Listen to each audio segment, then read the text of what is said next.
Let's have a mirror conversation. So, hey Makale, welcome to my channel. I am back home from work. வேலையை முடிச்சிட்டு நான் வீட்டுக்கு வந்துட்டேன். I am wearing a high waist trouser and I'm wearing a shirt. நான் ஒரு high waist trouser போட்டிருக்கேன், ஒரு ஷர்ட்டும் போட்டிருக்கேன். And I have tucked in my shirt inside my trouser. So என்னோட ஷர்ட்டை நான் tuck in பண்ணிருக்கேன் அப்படின்னு நான் சொல்றேன். And next thing பாத்தீங்க அப்படின்னா I'm wearing a ponytail and this is me trying to have conversation with you guys so that it is easy for you to go out and try having a conversation with people.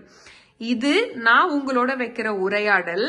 இந்த உரையாடல் மூலமா நீங்களும் வெளியில போய் கொஞ்சம் உரையாட try பண்ணுவீங்க அப்படின்னு நினைக்கிறேன். And இந்த மாதிரி ரீல்ஸ் உங்களுக்கு பிடிச்சிருந்தது அப்படின்னா என்கிட்ட கமெண்ட் செக்ஷன்ல ஒரு thumbs up போட்டுருங்க. And for more interesting English videos, learn with Nandi என்னோட பேஜை மறக்காம ஃபாலோ பண்ணிடுங்க. Bye மக்களே.